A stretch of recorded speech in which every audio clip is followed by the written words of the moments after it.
আসসালামু আলাইকুম সুপ্রিয় দর্শক, এই সেই নেভিয়ার বিখ্যাত সাগর কত মাউনের বুক খালি করে আর কত সন্তান সাগরে চলে গেছে।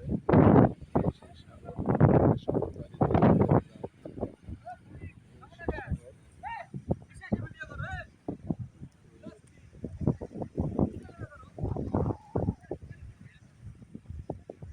আর ওপর তো করতেছি ভিউটা ভালো হবে দেখতে, কাছে তো সাগরের দৃশ্য খুব একটা সুন্দর হয় না।